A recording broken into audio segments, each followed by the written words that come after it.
A Ferrovia do Hejaz era uma linha de bitola estreita de 1.300 quilômetros que conectava Damasco, a capital da Síria, a Medina, no oeste da Arábia Saudita, uma das cidades mais importantes do mundo muçulmano. Ela passava pela região do Hejaz, na atual Arábia Saudita. Daí o nome, e incluía um ramal para Haifa, no mar Mediterrâneo. A construção dessa maravilha da engenharia da rede ferroviária otomana foi ordenada pelo sultão Abdul Hamid II em 1900. O plano original previa estender a linha de Damasco ao norte até a estação Haider Pasha, em Istambul, e ao sul de Medina até Meca. No entanto, isso foi interrompido pelo início da Primeira Guerra Mundial. Damasco já era um ponto de encontro natural para os peregrinos, mas, no final do século XIX, a longa e perigosa jornada por terra começou a perder popularidade. A rota por montanhas e desertos era perigosa, com comboios frequentemente atacados por grupos armados. Muitos peregrinos passaram a escolher rotas marítimas mais seguras e rápidas, principalmente após o surgimento dos navios a vapor. Com a Ferrovia do Hejaz, o sultão Abdul Hamid buscou reverter essa tendência e restaurar a tradicional peregrinação por terra. A ferrovia também foi concebida no contexto de um império sob pressão. Naquela época, os otomanos enfrentavam uma oposição interna crescente e ameaças existenciais, enquanto grandes partes dos Balcãs e do norte da África, incluindo o Egito, já haviam sido perdidas. O sultão esperava que o ambicioso projeto de 1.300 quilômetros ajudasse a unir o império e reforçasse sua autoridade como califa do mundo islâmico. Militarmente e economicamente, a linha prometia acelerar o deslocamento de tropas e suprimentos para áreas estratégicas ao longo do Mediterrâneo e do Mar Vermelho. Para enfrentar o expansionismo britânico, francês e europeu, além da dominação naval, céticos duvidavam se o império conseguiria sequer financiar tal projeto, já que os custos eram estimados em cerca de 4 milhões de liras otomanas, uma parte considerável do orçamento do Estado. A Ferrovia do Hejaz foi a primeira linha otomana construída sem financiamento estrangeiro. Aproximadamente um terço dos fundos veio de doações voluntárias de muçulmanos do mundo todo, após apelo do sultão Abdul Hamid II. Tamanha era a importância religiosa da ferrovia que ela foi designada como Waqf, uma doação islâmica. Isso mostrava que os otomanos apenas administravam a linha como um fideicomisso de Deus, sem serem seus donos absolutos. Os britânicos tentaram minar os esforços de arrecadação de fundos, temendo a ameaça que a ferrovia representava para sua dominação no Mar Vermelho. Apesar disso, o dinheiro foi arrecadado e a linha principal de Damasco a Medina foi concluída em 1908. A rota seguia em boa parte o caminho do Hajj, reduzindo a viagem de 40 dias de caravana para menos de uma semana de trem. Embora Meca tivesse sido o destino original, um acordo foi feito com as tribos beduínas para encerrar a linha antes da cidade sagrada, permitindo que elas continuassem escoltando e protegendo os peregrinos no trecho final. Em 1914, foi concluído um ramal de Damasco a Haifa via Dara, evitando propositalmente a ferrovia francesa entre Damasco e Beirute. O material rodante acabou sendo o componente mais caro para o Império Otomano, que já enfrentava dificuldades financeiras e lutava com dívidas vendidas para seus rivais europeus. O sultão Abdul Hamid II inicialmente planejou usar apenas materiais produzidos em fábricas otomanas, mas isso se mostrou irrealista.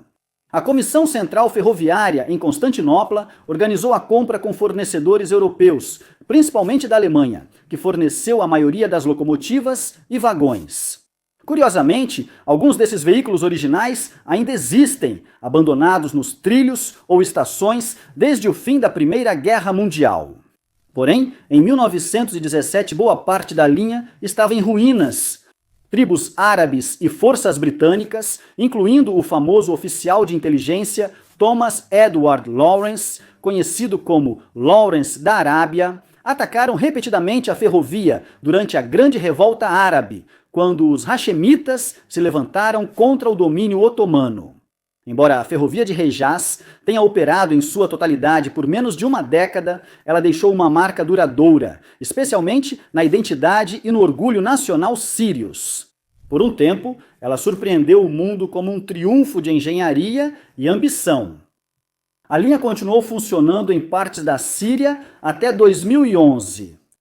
Mesmo deteriorada, ela seguiu sendo um serviço importante, conectando quase todas as grandes cidades sírias e chegando ao sul na Jordânia e ao norte na Turquia.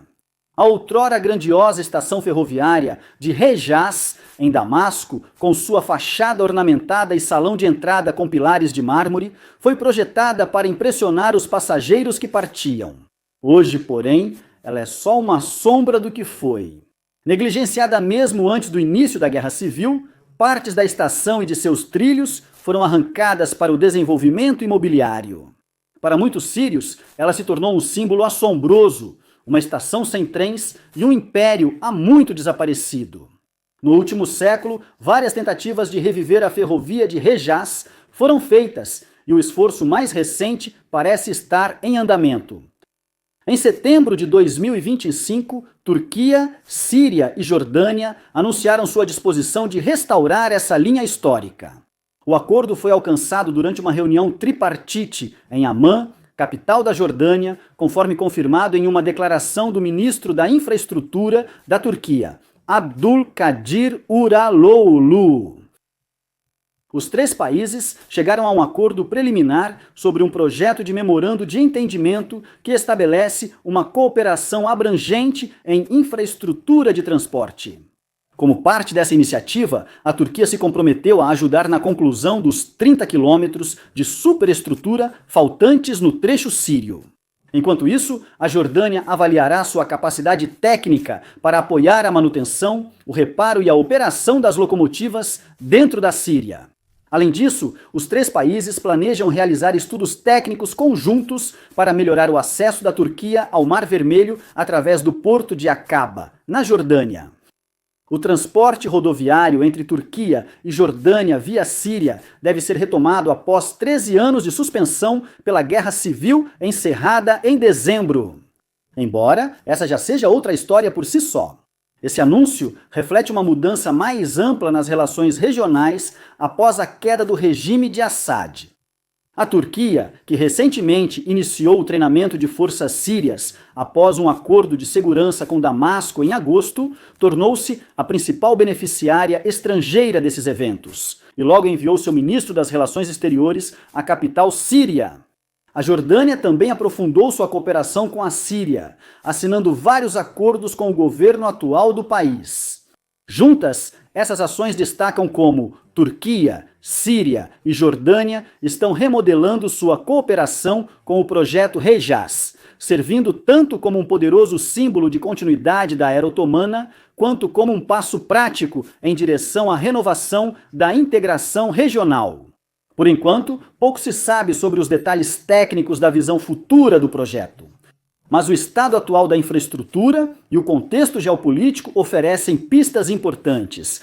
Os trilhos de Damasco até a fronteira jordaniana por Dara seguem quase intactos, mas há 14 anos uma locomotiva não passa por lá. A infraestrutura está em um estado de profundo abandono e, em muitos lugares, os trilhos e o solo ao redor foram escavados por caçadores de tesouros. Isso vem da lenda de que soldados otomanos em retirada esconderam ouro ao longo da linha. Desde a queda do regime sírio, a falta de forças de segurança eficazes permitiu que esse problema se agravasse. No lado jordaniano, a ferrovia corta paisagens exuberantes e atravessa longas pontes arqueadas, centenárias, antes de entrar na expansão urbana da capital. Aqui um fragmento da linha ainda sobrevive. Da primavera ao outono, a companhia ferroviária Hejaz da Jordânia opera um serviço de passageiros de Amman até a estação Giza, próxima ao aeroporto internacional. A viagem leva cerca de 2 horas e representa o último trecho em funcionamento da ferrovia original de Hejaz, ainda aberto ao público. Na Jordânia, assim como na Síria, as pessoas têm forte ligação com a ferrovia Hejaz. Para entender isso, vale lembrar que em 1920, Abdullah, filho de Sharif Hussein bin Ali, emir de Meca e líder da grande revolta árabe, chegou à Jordânia de trem. Um ano depois, ele estabeleceu o Emirado da Transjordânia. Os jordanianos ainda consideram a ferrovia como um dos alicerces do seu país, já que foi ela que trouxe o homem que fundou o seu reino. Na estação de Ma'an, no sul, onde Abdullah chegou pela primeira vez, um dos prédios da estação se tornou seu palácio. Atualmente, o local é um museu, mas também é o portal sul para o deserto e o ponto onde as condições da linha começam a se deteriorar seriamente. Em direção à Arábia Saudita, depois que os trilhos passam pela estação Batan al-Ghul, perto de Wadi Rum, os trilhos desaparecem completamente, roubados para sucata, arrancados por escavadeiras ou retirados por caçadores de tesouros. No trecho saudita, cercas cercam antigas estações, mas a maioria segue sem vigilância. Muitas barreiras estão cortadas. As próprias estações foram saqueadas e deixadas em ruínas, com pisos e tetos desabados. O sentimento público aqui também é diferente do que se vê na Síria e na Jordânia. Na Arábia Saudita, a era otomana não é algo que a liderança atual escolha celebrar. E a ferrovia do Hejaz é frequentemente vista como um lembrete desse legado. Ao longo de toda a linha de Damasco até Medina, as condições variam. Algumas estações foram transformadas em museus, muitas continuam a se deteriorar, enquanto outras, como Medayan Saleh, perto do sítio Nabateu esculpido em rocha em Egra, listado pela Organização das Nações Unidas para a Educação, a Ciência e a Cultura, foram até mesmo transformadas em hotéis de luxo. Mas e quanto ao futuro dessa linha histórica? Na Península Arábica, projetos ferroviários ambiciosos já estão em andamento. A Ferrovia do Golfo pretende conectar Arábia Saudita, Emirados Árabes Unidos, Omã, Catar, Bahrein e Kuwait até 2028. Novos metrôs e ferrovias intermunicipais vão ligar as capitais regionais. Enquanto o trem de alta velocidade entre Meca e Medina já alcançou o que a ferrovia de Hejaz nunca conseguiu, uma ligação moderna entre as duas cidades mais sagradas do Islã. Além do Golfo, ferrovias e comércio remodelam a geopolítica. O Corredor Internacional de Transporte Norte-Sul busca conectar a Índia e o Irã com a Rússia e o norte da Europa através de 7.200 quilômetros de mar, estrada e ferrovia. O Iraque lançou o projeto de estrada de desenvolvimento, ligando o porto de Al-Fo à Turquia e Europa, oferecendo aos produtos asiáticos uma alternativa mais rápida ao Canal de Suez. Junto com a iniciativa Cinturão e Rota da China e o Corredor Econômico Índia, Oriente, Médio Europa, apoiado pelos Estados Unidos da América e pela União Europeia, a região está rapidamente se tornando um tabuleiro de xadrez de corredores concorrentes. Nesse cenário, o verdadeiro fator de mudança geopolítica pode ser a Síria.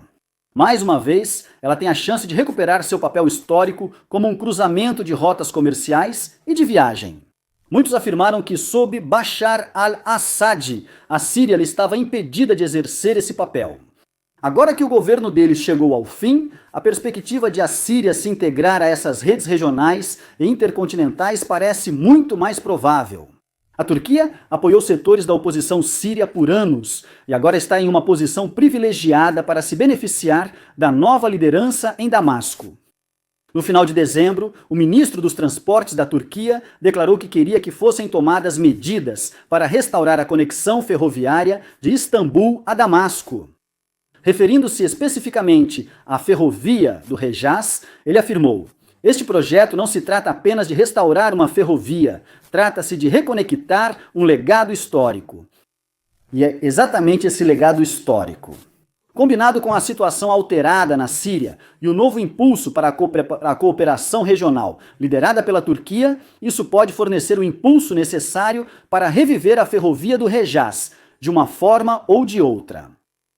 Além do simbolismo, uma linha do Hejaz restaurada poderia novamente servir a milhões de peregrinos muçulmanos viajando para Medina e Meca, complementando os serviços modernos de alta velocidade da Arábia Saudita. Certos trechos poderiam ser revitalizados como rotas de turismo cultural, semelhantes às ferrovias históricas restauradas na Europa. A linha poderia reconectar Turquia, Síria, Jordânia e Arábia Saudita, integrando-se a projetos regionais como a Ferrovia do Golfo ou a nova rota da Seda da China, formando um eixo de transporte norte-sul pelo Levante.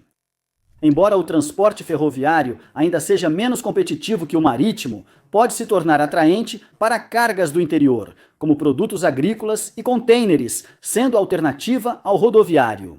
Uma rota como essa também ganharia importância durante interrupções marítimas, como as que afetaram repetidamente o Mar Vermelho e o Canal de Suez. Por outro lado, a maior parte da linha está em ruínas. Reconstruir seria enormemente caro, com pouco volume de carga para garantir um retorno sobre o investimento. A instabilidade política continua sendo outro obstáculo, tensões na região. O futuro frágil da Síria, a devastadora guerra entre Israel e Palestina e as relações tensas da Arábia Saudita com seus vizinhos do norte representam riscos sérios para o sucesso do projeto. Então, o que vai acontecer no final? Será que a ferrovia do Hijaz vai ressurgir? Ou isso é apenas mais um sonho perdido aos ventos do deserto? Deixe sua opinião nos comentários abaixo. Obrigado por assistir. Se gostou do vídeo, curta e inscreva-se para mais histórias sobre ferrovias pelo mundo. Para apoiar nosso canal e ter acesso a conteúdos exclusivos, confira nossa página no Patreon. Confira na descrição o link do nosso e-book com informações sobre ferrovias, além de camisetas e produtos para entusiastas de trens. Nos vemos no próximo vídeo. E até lá, boa viagem sobre os trilhos!